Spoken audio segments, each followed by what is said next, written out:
Hold on. Okay, go ahead. So we met in July of '68, and in October, I don't believe you had a replacement facility confirmed yet. You mean at Pleasanton? I think you were working on it, but Bill managed to secure the Pleasanton Fairgrounds for that show. And I talked to him a little bit about it along the way, and he and Larry White got involved in the Newport show and the programming and stuff. And came down, you were there. Larry was there. Larry came down, delivered the program. You didn't come down. I don't know. But anyway, that show did well. We had 100,000 people over 2 days. First show we played and ever draw 100,000 people in an outdoor concert. And then immediately thereafter,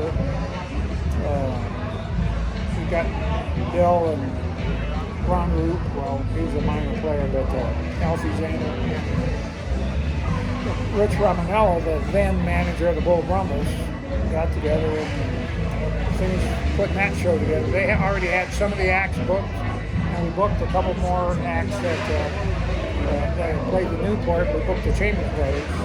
They did real well at the Newport. And one of the main acts there was, which we didn't have at Newport, but played that show, was Jose Feliciano.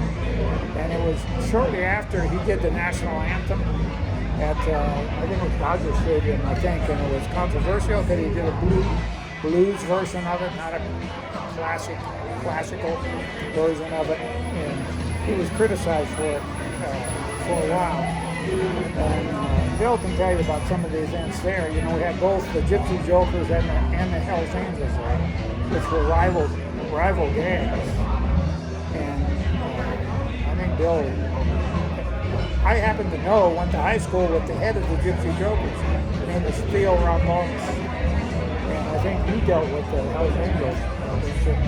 Bill hung out with the Hells Angels, so he had to, at the time. Although there was a big San Jose chapter also. But there was a lot of things that went on at that show. But one of the things my memories of was when Jose, it was dusk, and Jose Feliciano took the stage, and he sat on one of my bar stools. He needed, one of his things, he needed a bar stool. He played on a bar stool. I brought one down from the Odyssey. It's lost to posterity at this point. But the bar stool was on the stage. And I don't know if you remember this or not, but I told this story before. You were side stage at the time, I think, but we're on and off the stage, out to the front gate, we're all over the place. But anyway, Jose takes to the stage and gets a standing ovation. Keep that in mind.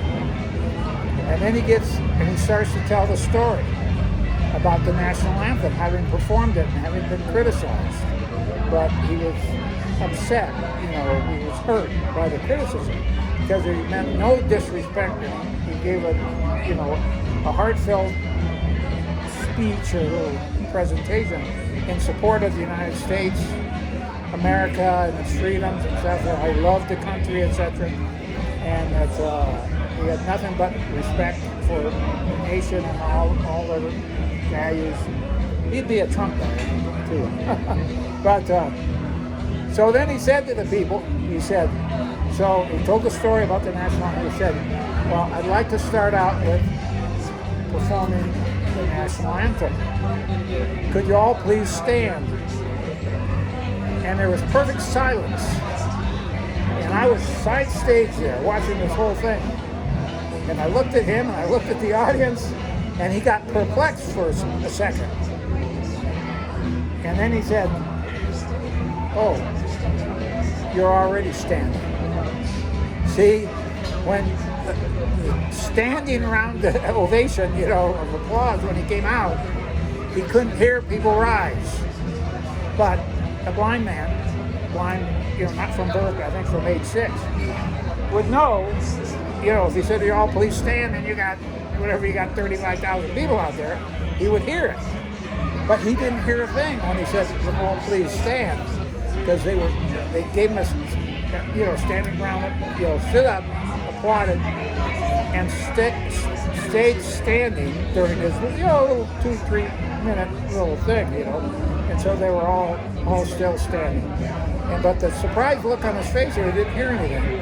But then you could see his mind turn and says, "Oh, you're already standing," because he didn't hear one person stand up, because every person was standing. But that's a fond rock and roll memory I have. An additional part of that, it was dusk anyway. So I started to do the national anthem, and I'm looking up, and there's the flag on the flagpole, racetrack right behind there, big old U.S. flag on the flagpole. So I go, bam, So I tear around the back side, and he gets into it just a little bit, and then I started bringing the flag down real slowly while he's singing the national anthem, because it's dusk. And I timed it well where, the time he finished up, the flag was down. And one of the groundskeepers came over and folded it up and took it away. But that was, real strong, indelible memory I have. And someday I'd like to find somebody out in the audience that saw that. Remembers it the way you do. Bill's got a Feliciano story from that gig. Yeah. What's your story? You remember that? Any of that? The only picture I have from that whole show is me with Jose Feliciano. Just the two of us together. Yeah. I don't know why I have that one picture. I have one too. And he didn't even know who he was standing by. Yeah. He's blind. Well, I talked to him briefly, and I told him about the flag,